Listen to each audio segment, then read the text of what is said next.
institutionally racist. But it's clear in the case of these riots earlier this month that only some of them were concerned with the history of racist policing, okay, and of police racist attacks on different communities.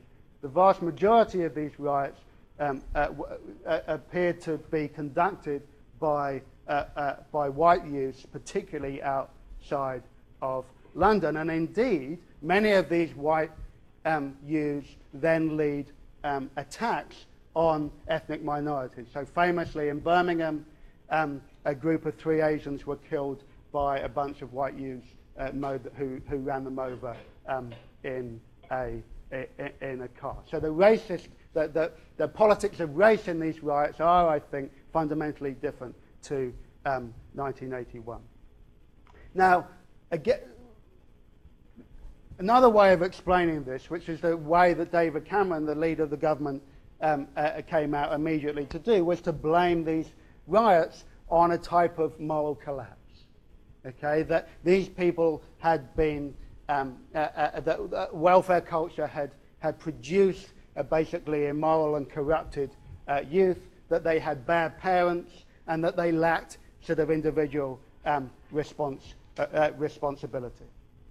Very often, this analysis is given a profoundly racist twist, and I'm going to play you a quick section of a fellow historian, but a historian of Britain in the 16th and 17th century, being interviewed on the late-night news channel. Gavin Esler. Well, joining me now, the historian David Starkey, the author of Chavs, Owen Jones, and the author and broadcaster Dreda Say Mitchell. Thanks very much to you all for coming in. Do you think this has been a profound cultural shift this week, David Starkey? Not this week. And whether this week is a huge incident, I'm sorry, I'm a historian, will only know in the future. Only the outcome will determine. But I think what this week has shown is that profound changes have happened. The two things about these riots. The first is, in one sense, they're completely superficial. Somebody brilliantly put it there, it's shopping with violence. It's merely extended commercialism. I think, for me, the key image was the woman coolly trying on a pair of trainers outside a looted shop. So that's one aspect of it. The other, though, I think there has been a profound cultural change. I've just been rereading Enoch Powell, The Rivers of Blood speech. His prophecy was absolutely right in one sense. The Tiber didn't foam with blood, but flames lambent wrapped round Tottenham and wrapped round Clapham. But it wasn't intercommunal violence. This is where he was completely wrong. What's happened is that a substantial section of the Chavs that you wrote about have become black. The whites have become black. A particular sort of violent, destructive, nihilistic gangster culture has become the fashion. And black and white, boy and girl, operate in this language together. This language which is wholly false, which is a Jamaican patois that's been intruded in England. And this is why so many of us have this sense of literally a foreign country. In that speech, Enoch Powell talked about 15 or 20 years' time, the black man having the whip hand over the white man. That's not true. What's happened is black culture. This is the enormously important thing. It's not skin colour, it's cultural. Listen to David Lammy, an archetypical, successful black man. If you turned the screen off so you were listening to him on radio, you'd think he was white. You know, Mitchell. Okay, I don't want to give him any more airtime than he doesn't deserve. So the point here, I'm assuming I don't need to do a whole lot of interpretation of this, that basically, as in 1981, when the Afro-Caribbean population was blamed for not being British and having no respect for law and order, now, when it's white youths rioting, they're being accused by Starkey of basically having become black. That it's black culture that has infected them into this disease of lawlessness and disorder. And these people, the Chavs, what does Chav stand for? It stands for anything. It's an old Dixie word. Right. It's not an acronym. So chav, C-H-A-V. Have any of you watched Little Britain? Yeah? So you know the Vicky Pollard character? She's not bothered. No, that's not Vicky Pollard, is it? It's who is the Vicky? How do I do a Vicky Pollard impression? So look, the chav is basically the white, disadvantaged, undereducated white working class. Okay, and it is this community that he's basically suggesting is now racializing as black. Okay, so there's a new type of this attempt to blame a moral collapse and a new wave of criminality is a highly racialized one. So I'm going to stop in a moment, and I'll let you come in then. This is an alternative explanation. Okay, this is a map of the places where the riots broke out in London, mapped onto the places of greatest deprivation. The darker the colour, the poorer the area, and you can see that that there's quite a neat correlation. Okay, this is a map produced in the liberal, in the American sense, newspaper The Guardian, and the argument here is that these riots, it's no coincidence, as in 81, that these riots come after massive cuts in public services, cuts that reduce the numbers of police and reduce the number of youth programs available for youths who are unemployed. And there's a massive amount of youth unemployment in Britain. Over 1 million 16 to 25-year-olds are currently unemployed. That's 20% of that age cohort have no work. And of course, that aggregate figure doesn't tell the story of particular neighborhoods, because that also includes college graduates like you will one day be.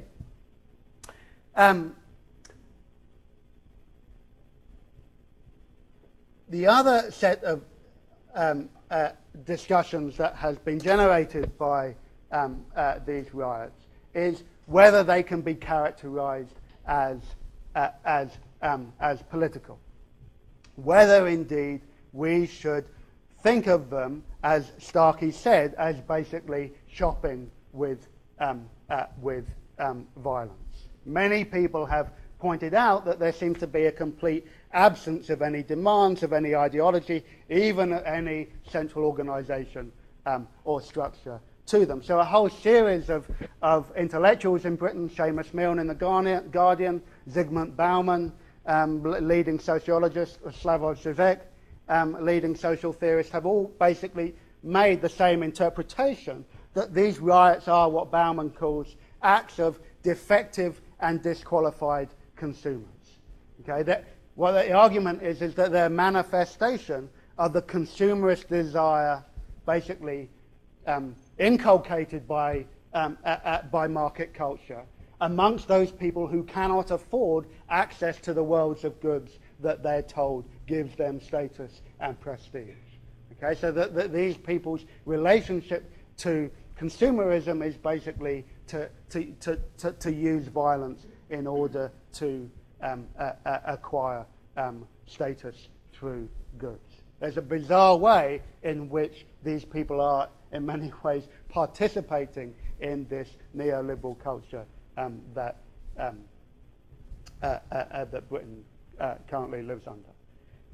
Finally, the alternative explanation is one advanced by a British West Indian intellectual called Darcus Howe, who described the riots not as a riot, but as a revolt, as an insurrection was his term. Howe had led a march of 20,000 in the Brixton riots of 1981 in protest about a lack of investigation of a fire that had killed 13 black kids. And he says, look, we have to think of the riots in 2001 in Britain as part of the Arab Spring, as part of a global insurrection, okay? As part of a global revolt against the austerity regimes put in place by a neoliberal political and economic program that disadvantages the very people who have at least at stake in the system. I don't have time, I think, to show you, and I've lost my mouse. Oh, there it is. I'm going to show you a clip of that, but I don't have time. Last element of this is the reaction to the revolt, the reaction to the riots. And it's very interesting. I said that there were different defense leagues mobilized in different communities to protect their shops and homes. And it's those people, in a way, who have a sort of marginal stake in the new market culture, whether they're property owners. This is a picture of the clean-up operation in Battersea, which used to be a working-class community in Britain and has been gentrified.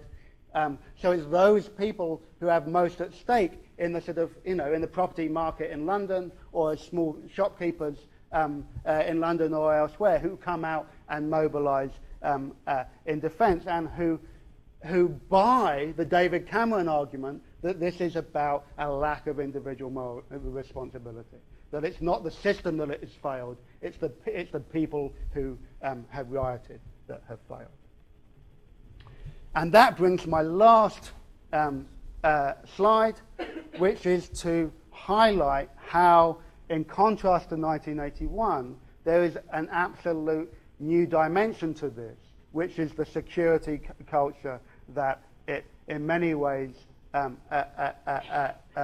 comes out of and generates in response.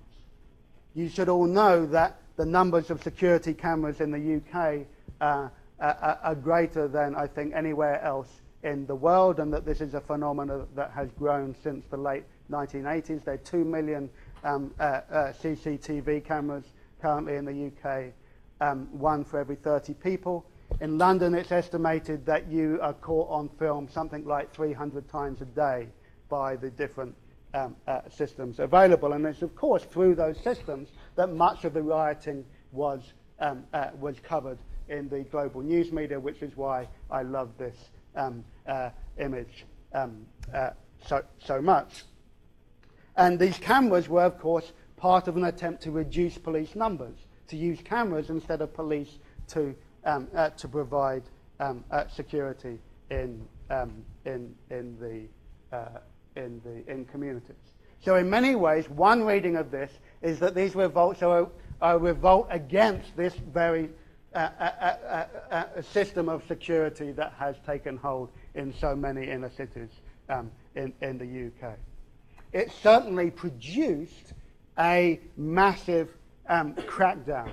It certainly produced not the normal rules of criminal prosecution, but a much more draconian reaction. Cameron came out immediately and said these people have to be treated harshly, that the usual rules of sentencing didn't have to apply. In London alone, there are almost 1,900 arrests, over 1,000 people were charged, and 772 people were refused bail. That is, that they were imprisoned immediately, which meant that the UK prison population has reached its historic height. Okay, the prison population has been growing dramatically over the last 20 years, and it's now reached 86,500 people, almost Californian-style rates of incarceration. Finally, and most hilariously, the government is now exploring